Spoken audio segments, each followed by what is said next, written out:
So when we're crossing the other end of Europe now from Finland, Tytti still, we are fortunate with, she's visiting over at Helsinki, one of the fellows we have over. She just started a big project in Finland. She's based at the University of Helsinki, but they got funding from the academy there, and she'll explain a little bit more about that, which is also touching, following on very nicely from Ian's talk about sustainability and working in the cultural and creative industries with some quite deprived and hidden. I think Glasgow can resonate with a lot of the experience from some of the areas in Finland, areas with rich culture, but where employability and other financial growth and development is quite low, and how this is affecting the morale of the communities there, and whether you can reuse back these connections and these intersections with cultural, different kinds of creative and cultural industries to give people confidence as well as skills. And what I asked you to do is, in the middle of all this quite complex kind of effort, where would digital play a role maybe or not? Because she said that just at the beginning of it, I thought she was very interested in getting feedback from all of us and explaining a little bit of where she wants to take some of these ideas. So, Tytti, on to you. Hello all, and thank you for the opportunity to be able to speak here. As Maria said, this is a new project I'm talking about, and first a few words of myself. Even though this research project, which gives me the funding to come here, is about future working life, I have a background in the heritage sector, that is museums. I've worked at the Maritime Museum of Finland and also University of Helsinki with maritime history studies and museum studies there. So there you can see some stuff that I've written, PhD about 1950s harbour images, for example. But this project that I'm working with now from the beginning of this year is about social and economic sustainability of future working life, and it's a consortium, 3 universities, Helsinki, Jyväskylä, and then Hanken School of Economics from Helsinki. And we are funded by the Academy of Finland Strategic Research Council. It's a new form of funding, and impact or value is very much in focus. So I'm trying to build the bridges to this thinking in my presentation. And we are, as researchers in this project now, in deep thought about how to bring out the value and impact of our project, because we have this like halfway evaluation next year, but I'll talk a bit more about that later. The word intersections has been heard today a couple of times, and it's very important for us. We think about intersectionalities and working life, how gender, age, sexuality, ethnic background, class, regionality work together in a person's life, and what kind of possibilities in working life there are. We do a lot of stakeholder collaboration, so that's a very interesting and stimulating idea for me, because I'm an ethnologist, so it's about everyday life practices that are interesting to me. So it's nice to be able to work with the people who we do research on, and try to do research with them, and not so much have the researchers and the people who you look at, but try to work together. Our theoretical framework is Amartya Sen's capabilities approach, and a couple of words about that a bit later. Here are our research themes and teams, and I'm not going to go through all of these. I work with Team 3, Emerging Diversities, and I'm looking at how immigrant women could get into the labor market better than they do nowadays. And another part, which is the connection to the heritage, is I'm planning a career planning program for 50+ job seekers in the town of Kotka, where I'm from originally, and I'm doing this with in collaboration with the Maritime Center Vellamo in Kotka, which is one of the newest museum buildings in Finland. And there are 2 museums there, the Maritime Museum of Finland and the Regional Museum of Kymenlaakso. And this is something we are working on, but the idea is to include the digital aspect in this as well. So we are collaborating with officials and NGOs and the unemployed people themselves. So my title, you know the thing when you have to think of the title before you really know what your main point is going to be, and I wanted to create a connection with Finland and Scotland, and Clash of Clans game emerged somehow from our family conversations probably, and yes, so I'll come back to that, but it's a Finnish game created by Supercell. That's what the Clash of Clans is about. And first I'm going to talk about give you some general context about digital heritage in Finland. These numbers are very small, so you don't even see them, but the main point is that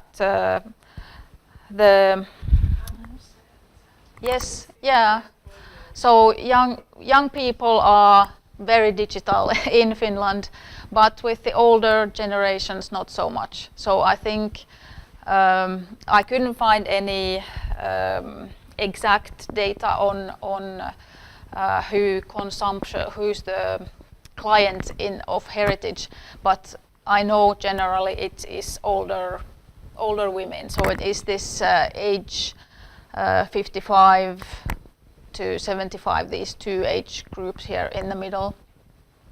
But if you look at how much they use the internet, or especially mobile phones and tablets outside the workplace or outside the home, it's not so big numbers. So this might be an implication of one kind of Clash of Clans, that there is the young people who are in the digital world and then older ones who are not. And also another point, probably age 55 to 64 is the people who decide about things, all the managers and also the people who decide who gets the funding. And if they don't use the digital things there are, then it might not be so good for us. A quick word of Finnish museums. There are 150 with at least one full-time museum professional. 5.6 million visits in 2015. There are about 5 million inhabitants, so it's okay, but other Nordic countries have much higher numbers in how many people visit museums. Of course, there are many hundreds of local and specialized museums and collections. And I also want to mention the museum card, which was launched in 2015 and has really got visibility in media. So that's a card you can use to visit almost all the museums, professional museums. Collections. Here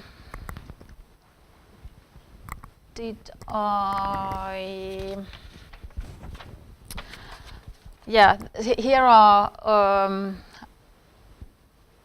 digitalized collections from all different kinds of museums, and it's about 5 million digitalized objects.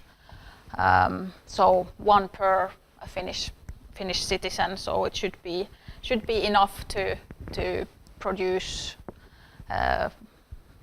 impact and value for museums. Some examples of Finnish digital heritage. We have Finna, finna.fi, which is same thing as Europeana, so all archives, museums and libraries in one place. With one click you can search for everything. Here's some examples of art museums. They are doing a lot on the digital, and of course it's easy when the things that you present are usually flat, so it's easy to put it in a scanner and show it in the digital world. This is an example from the Maritime Museum, a virtual dive. So the digital, of course, is inside the museums and archive buildings as such. And this was collaboration between the Maritime Museum of Finland and Media Lab of Aalto University. And you can see the boy there. He's using the simulator. He's working like a diver to go deeper, go closer to the wreck, and then you can see the wreck on the screen, and you can go in and have a look at whatever you want inside. Another nice example. This is an online thing. Vantaa is the city next to Helsinki, and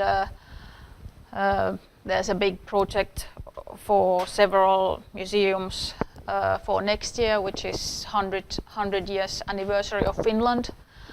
And there's going to be a big exhibition or several exhibitions about love.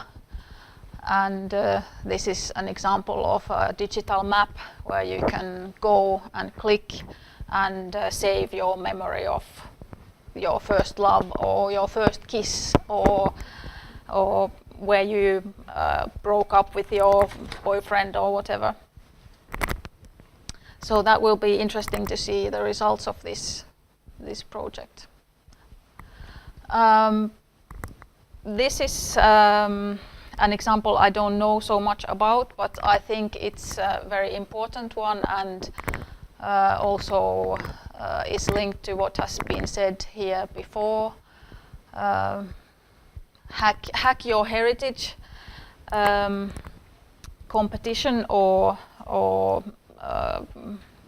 program, and the idea is to get together and do something with all the online sources that already exist. And Kiasma Modern Art Museum, Kiasma does a lot of this sort of thing. Also, for example, getting people together to do more entries in Wikipedia or something like this, to activate people to do things themselves. So, back to Clash of Clans.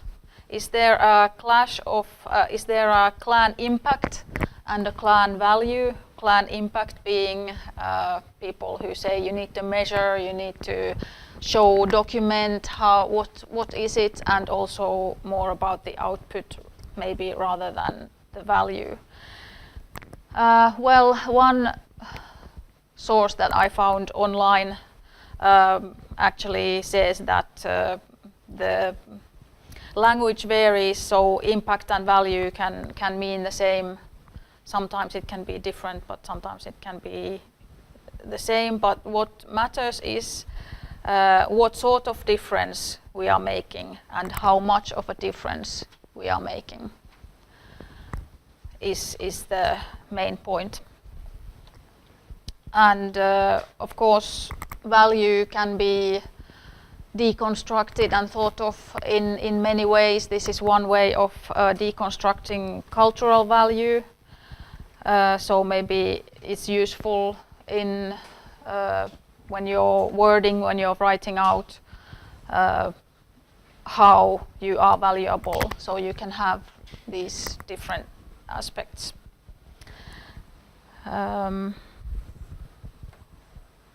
Then another source that I found online, a digital engagement framework developed by Jasper Visser and Jim Richardson. I hadn't heard of it before, but I found it quite interesting, and here's the you can find it just by googling the name. But the interesting thing that I found was this this picture with reach, interest, involve and activate, and it made me think about from my museum work experience, if people who are working with museums and heritage really want to go to involve and activate, or is it easier to think about reach and interest the people? Because when you get to involving and activating people, then the museum or the heritage person cannot decide this is exactly what we are going to do. Then the people who are involved and active, they also have a say of what's the result of all this. Another resource might be interesting for you, the Learning Museum project, and their report number 3, found easily online, is about measuring museum impacts. And the key point for me here was that they say, or the report says, that the value of museums and heritage is always multifaceted and multidimensional. And since I think about intersections or intersectionality daily, I was combining these two things. Does the concept of intersectionality help when you think about how multifaceted and multidimensional the value is?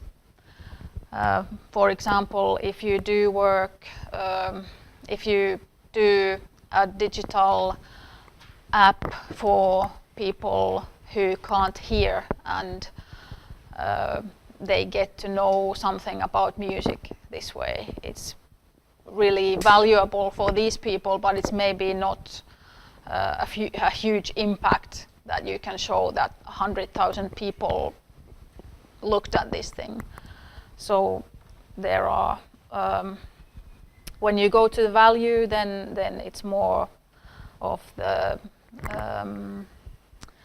not just the quantitative but the qualitative data.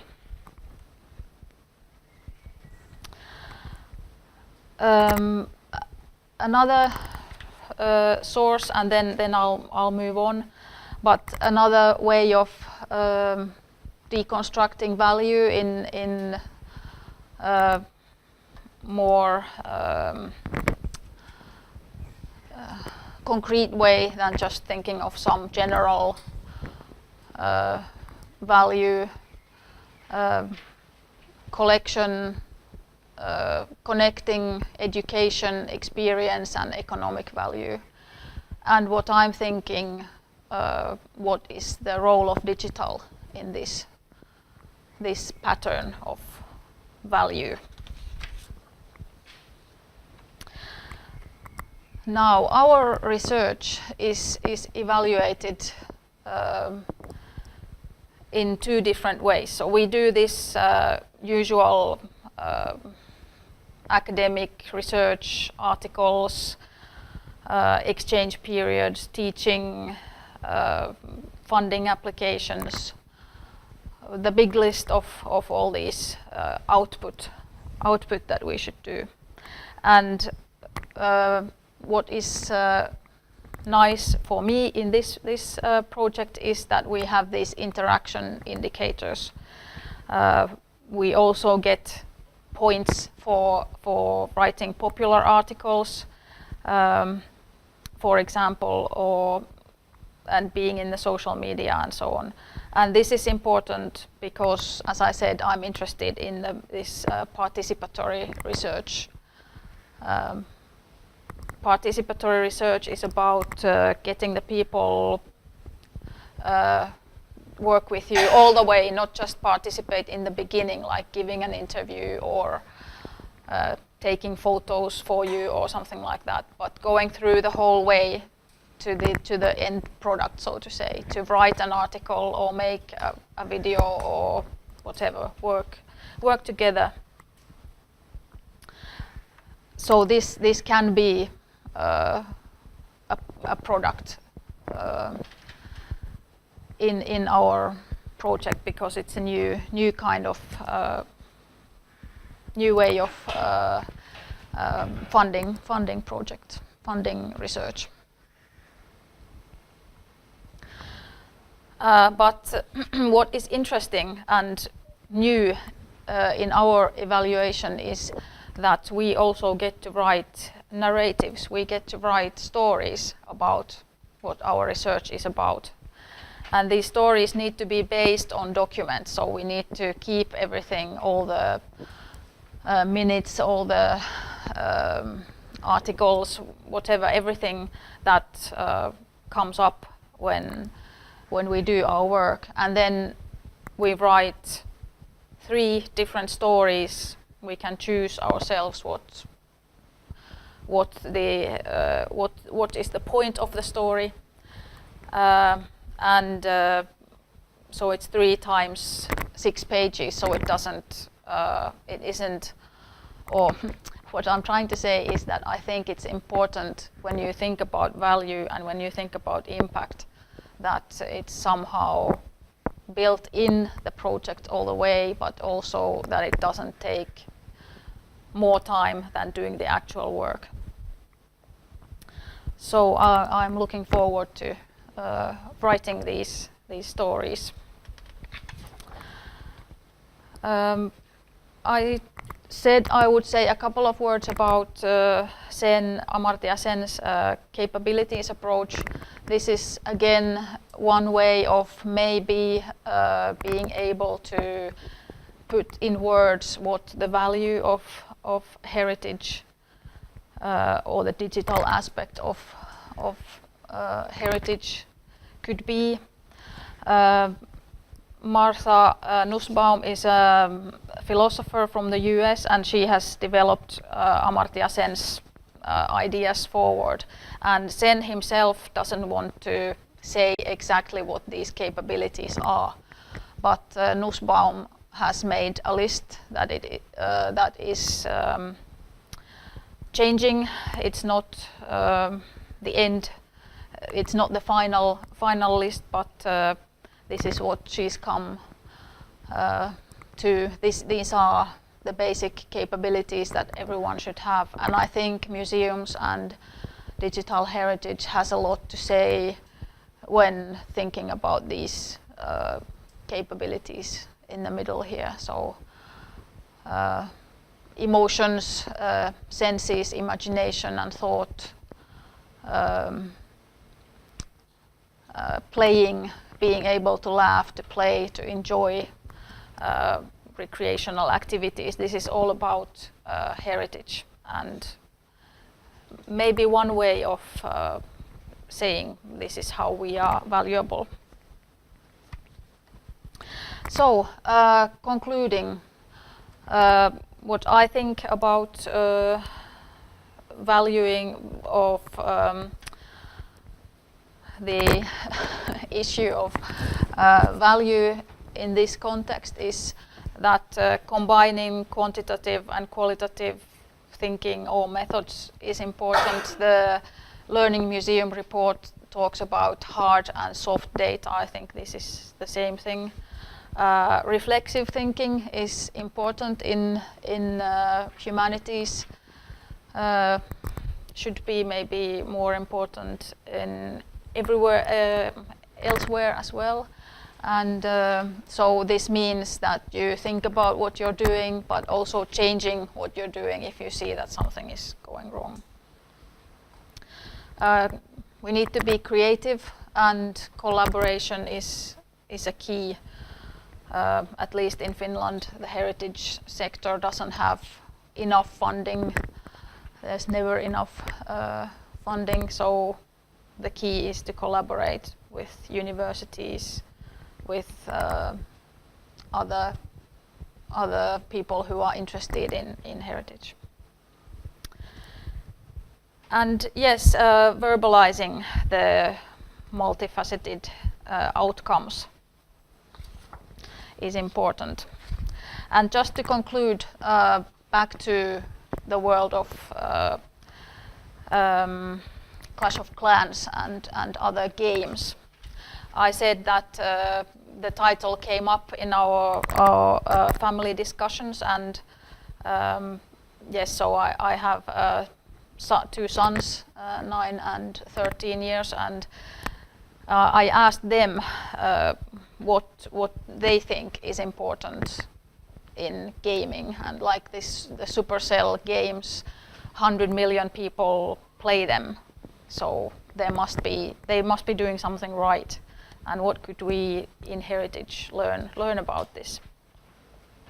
And my son's answer was that you can do it together.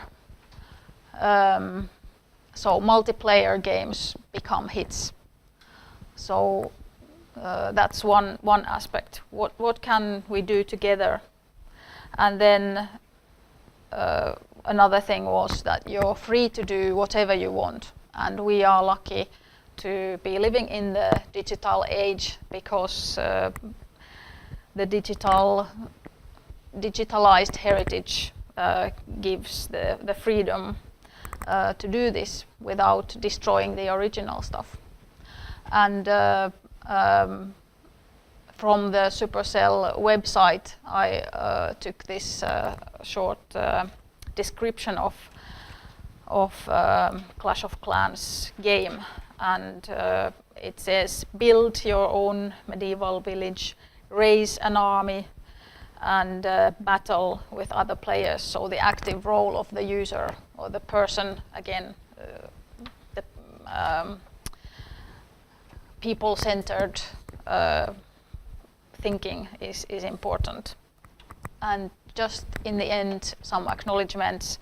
Pauliina Kinanen from Finnish Museums Association and Tapani Sainio, the National Board of Antiquities, have helped me to put this presentation together. And now it's time for me to say thank you. Because you brought the Finnish perspective, and I asked you to do a tough job, and you gave us a really good overview. But apart from going deeper into the national, the case study was a country with very similar size to Scotland. It was very interesting to see the international, much more the broader themes and connections. So interconnections and intersections seems to be a word that all of our speakers in different ways or similar ways have used. I think that's one of the most interesting ones. I'm aware that we're the last thing between your lunch and the discussion, so I think I'll just open it up. If you have any questions for Tytti, and we can take over some of the rest of them. Dominic. Dominic Kunigal, University of Göttingen. I was quite interested in the stories you told us about, and who are they addressed to? I mean, who are the readers of these stories? Is that just for the funding body, or is that going to be used elsewhere? Very good question. I think it's mostly the funding body, yes. Right. So they don't have to read the whole report. That's the kind of point. Right. But it's interesting, yeah, bringing in it reminded me a little bit of the Traveller's Tales project that we took in partnership with the Royal Museums Greenwich and some of the other partners, different museums, that they had not the researcher, an artist and the storyteller, I think, in the room when they were doing their brainstorming and presenting the research to do their own interpretation. So I think this participatory approach, the kind of going deep, but also having somebody outside from a different perspective to tell the story is a very interesting one. Yeah, but it's a good question, and I think the stories will be published and will be online, but you know who will find them. But continuing from what you said, we also had a similar thing in our project kickoff meeting. We had some cartoon drawers there, and they drew their own ideas of what was going on, what they heard from our discussions with the stakeholders, and that was very interesting, and we got good material for our website from that those discussions, so that was good. I think the participatory model is also very interesting when we talk about impact. I think we mentioned before, for example, with the ref impact case study, but also with a lot of different kinds of impact. If you don't start early on, you lose quite a lot, but involving the users also in the evaluation and opening it up. I think all the speakers agreed on that we don't have all the answers and we need to combine a lot of different perspectives. So doing this much earlier on in the evaluation process, the impact assessment one, also seems crucial to me.